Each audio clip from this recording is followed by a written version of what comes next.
What's going on, everyone? It's Jeremy. Okay, we got some progress on the underground parking garage. You can see finally got that archway done and used a little ramp piece right there in front of that little car that it'll go down. I think it's just one stud that it goes down. But yeah, so we've got entrance off the road. I'll end up tiling this off. That way I can get my sky bridge over to my monorail station, which I think I may just try to use this, which is the original, and probably spruce it up a little bit. But I do like the whole basic setup of it. It just needs 200 bricks and pieces added to it probably. Okay, other progress. So there's the entrance. I did some white tiling around pretty much all the columns. And yeah, that one's off. It's because when I made this, I turned it, and that's when I started putting the stuff together. So you can see how it comes out. But I made that rock wall there and this archway here, because that's where I guess the people will walk out and then walk through there. That little stoneway, you see what I'm talking about there, I just had this little gap I had to fill in. So I don't think it was totally symmetrical when I done that, but nobody's gonna see it. Honestly, I probably didn't even need to do the white. I just had a bunch of extra white tiles, and that's why those are there. So the next thing is to start tiling using gray tile to fill this in. That way it doesn't look green. And what I've done, got my Bricklink order in. That is 250 2x4 plates. That's not gonna fill, actually, this won't fill the 2.5 base plates that I have, but I do have a bunch. I found these on the pick-a-brick wall like 2 years ago, and I got like 2 cups of them. So, and then I got all kinds of other things in here, so this will fill it up, along with like using some of the whites that really kind of helped. So let's get started and get all this done, and then I'll do a follow-up and see what that looks like. Okay, so here we go. You can see the entrance there. Got a white line just trying to enter into the parking garage. Nothing special, nothing exciting. Just tiled it off. At least it's not green anymore, so I guess there's that. And we got this. I think I may end up tiling at least to here. I may put a white line there. I know it doesn't go with the set, and I really don't like to mess up the modular sets by adding extra stuff to them. So yeah, but I think I may just add, if I have extra tile, which I know I will, I'll probably just tile this. And I may even do a decorative tile, different colors, and just make it look a little better.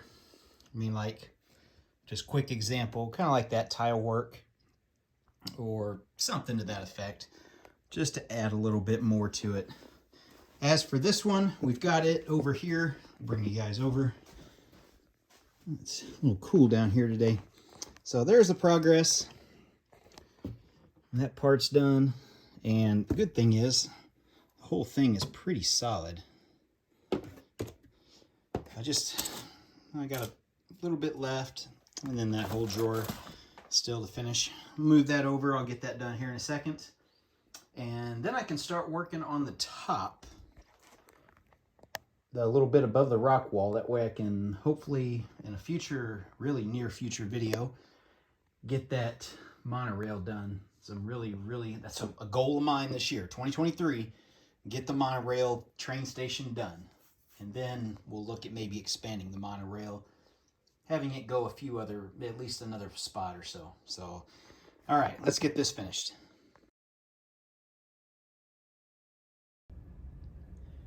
All right, so you can see this whole thing is in place.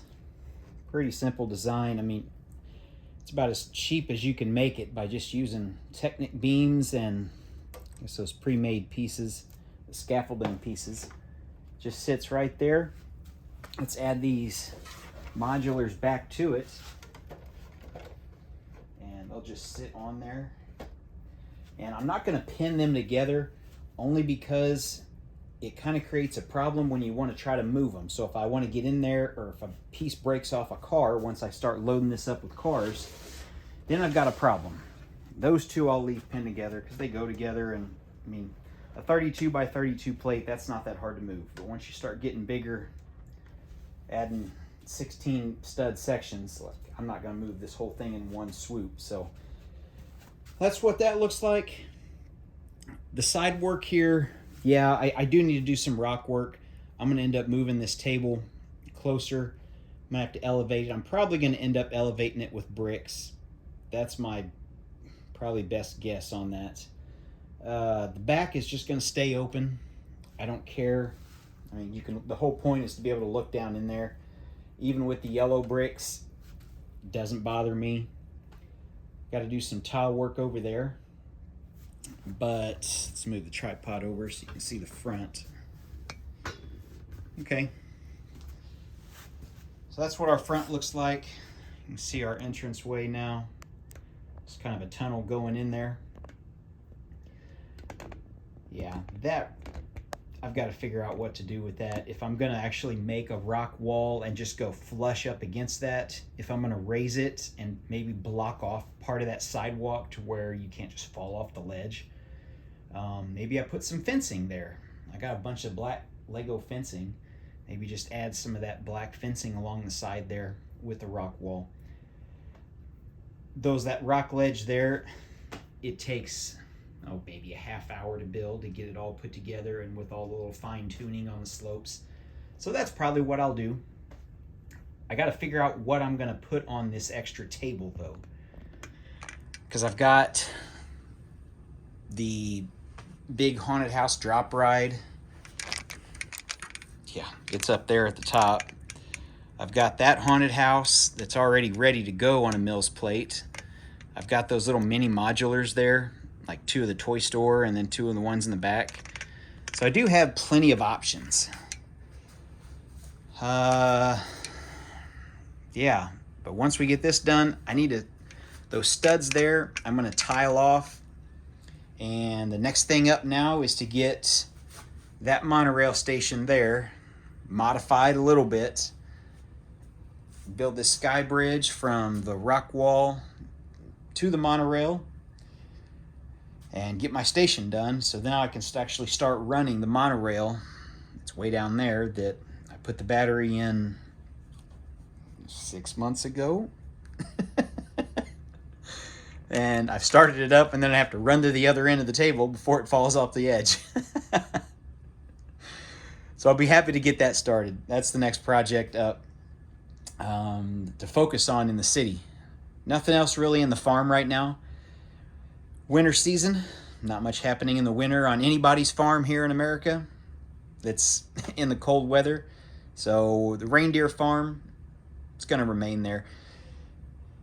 And the Christmas tree farm, which obviously that's the easiest, quickest thing to get rid of and move out. I just got to figure out what I'm going to replace that area with. Before it was a pumpkin patch with that dark tan. Christmas tree farm worked out well because it made it for an easy transition, but now I don't know what to do. Maybe I'll do row crops in that area. I mean, I could always just fence it off and put livestock in there. I do have those cattle back there. I've got horses. I can move the llamas out. I can give the sheep a bigger area. I don't know if I have any other. I mean, we've got our pigs down here and we've got our chickens over there. Oh, and our bees. So I don't know. We'll have to figure it out. I'll play around with it and see. Oh, if you missed it, got the custom well. It's in place. And yes, there actually is water in the bottom of it. Built on a Mills plate, so I actually have a little bit of a sunken down area with some blue tiles in there. That's about the only new thing on the farm that I haven't covered. But anyway, that's the quick video for today. If you guys have any other suggestions or ideas, let me know. I'll be happy to look at them and give them some thought. I'm always looking for new ideas. Thanks for watching, everyone. We'll see you in the next one.